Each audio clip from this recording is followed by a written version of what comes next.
Bonjour et bienvenue, ici votre bon vieux Jadot. Je suis née et j'ai toujours vécu dans le 93. Et si on peut dire quelque chose, c'est que les librairies, elles se font un petit peu rares. Il paraîtrait même que c'est le département avec le moins de librairies indépendantes dans toute la France. Mais bon, ça c'est des chiffres. Moi j'ai voulu aller voir les gens. Vous regardez 93 libraires sous couverture.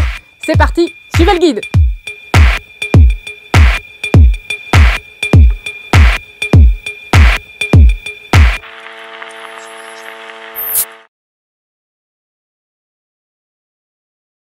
Le manque de pouvoir d'achat en Seine-Saint-Denis nous permet de réfléchir à des nouvelles manières de faire. Ah bah oui, parce qu'on a peut-être pas beaucoup de thunes, mais au moins, on se creuse le ciboulot. C'est par exemple le cas de l'association Le Temps de Lire à Aubervilliers qui a décidé d'ouvrir sa librairie solidaire.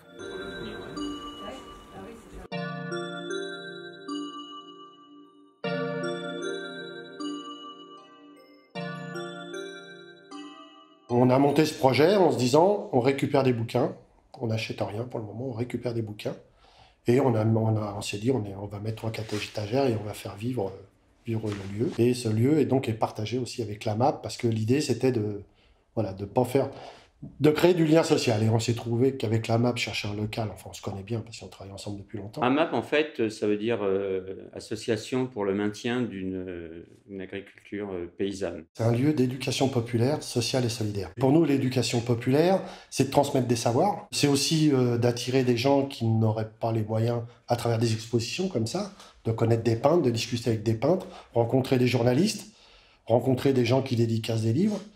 Voilà, ça c'est important. Social, parce que nous l'adhésion à la librairie, parce qu'on ne vend qu'à des adhérents. Et donc l'adhésion, c'est 1 € par an.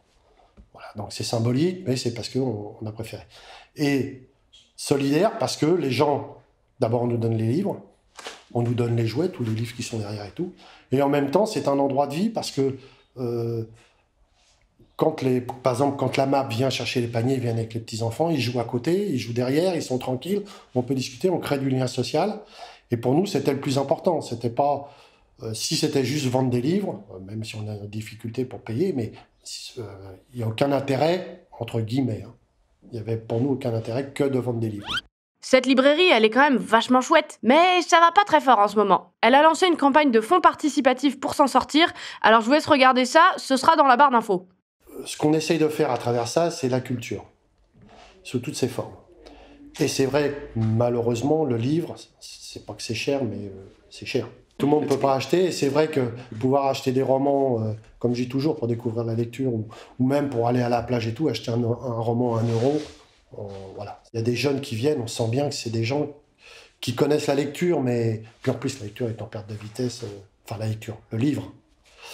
Et nous, c'est pour ça qu'on essaye, sur Aubervilliers, mais dans le 93, que des lieux comme ça existent. C'est aussi une approche pour certains plus facile que d'aller au théâtre de la commune qui est à 100 mètres d'ici. Voilà, les gens se sentent plus chez eux aussi. Tout ce qu'on met à disposition ici, c'est gratuit. C'est pour ça que ce lieu, on y tient. Enfin, le lieu. La conception du lieu, on y tient. On voit bien, nous, on a des enfants qui viennent, qui repartent avec des... Parce que des fois, on leur vend même pas les livres. C'est des trucs à 50 centimes, 1 €. On a un gamin qui vient depuis des mois pour voir si on a des livres sur le Barça. Mais il vient. Peut-être un jour, Peut-être qu'un jour, voilà. Afin de mieux comprendre la Seine-Saint-Denis et ses lecteurs, intéressons-nous désormais au côté sociologique.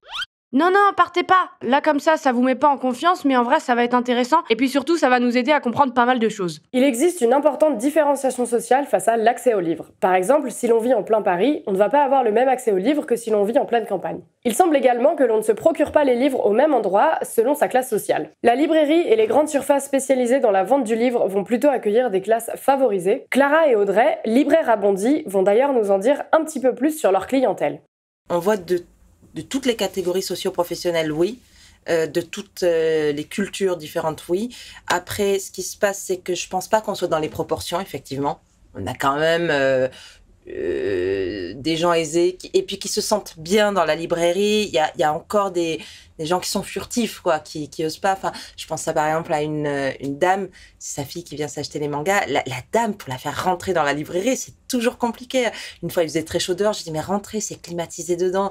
Non, bon, après elle est rentrée 2 minutes, mais après elle essaie de discuter un peu avec nous. Elle me dit bon, c'est toujours mieux qu'elle lise que qu'elle fasse ou qu'elle regarde la télé, je dis oui, c'est vrai. Et j'essaye petit à petit, mais je sens que, voilà, elle se sent pas à l'aise ici. Petit à petit, on va gagner là-dessus. Aujourd'hui, le livre reste encore symboliquement inaccessible pour les classes les plus populaires. Ces dernières ne vont pas se rendre en librairie, mais plutôt en supermarché, puisqu'elles ne se rendent pas uniquement dans un commerce qui vont vendre des livres, et donc il y a beaucoup moins de pression. Elles vont aussi préférer s'abonner à des clubs par correspondance, et ainsi préserver leur anonymat. Lucille, libraire à Montreuil, nous explique pourquoi, aujourd'hui, commander en ligne fait moins peur qu'aller en librairie. Comme la FNAC, pour moi, ça apporte un anonymat et il faut se demander pourquoi les personnes n'osent pas aller rentrer dans une librairie et pourquoi ils préfèrent acheter leurs livres de façon anonyme. Et c'est là-dessus qu'il faut se questionner. Et puis, on trouve sur Amazon autant du livre d'occasion que du livre neuf, ce que ne fait pas forcément une librairie indépendante parce que c'est deux gestions qui sont beaucoup plus compliquées l'une de l'autre. Si l'on fuit les librairies, est-ce que l'on va pour autant plus se rendre en bibliothèque ? Bah oui, parce que c'est gratuit. Oui, ce serait logique. Enfin bon, moi je dis ça, je dis rien. Joël Baloul nous explique dans son étude sur les faibles lecteurs que les personnes qui lisent peu ne vont pas pour autant aller se rendre en bibliothèque. La bibliothèque est souvent vue comme contraignante puisqu'elle impose des délais lorsqu'on emprunte un livre. L'emprunt est également vu comme quelque chose d'impersonnel, du coup les faibles lecteurs ont un petit peu de mal à s'approprier leur lecture. Lorsqu'il s'agit de lire, il y a donc une barrière économique, mais comme le montre cette étude, il y a également une barrière psychologique. Si cette étude nous montre également autre chose, c'est que le prix du livre a très peu d'importance chez les faibles lecteurs, puisqu'ils achètent en effet très peu de livres. Lorsqu'ils vont en acheter, ils ne vont pas hésiter à mettre le prix fort. Chez les faibles lecteurs, le livre est vu comme un réel investissement, c'est un objet qui a énormément de valeur. L'achat du livre consiste à le conserver, le stocker et à l'exposer.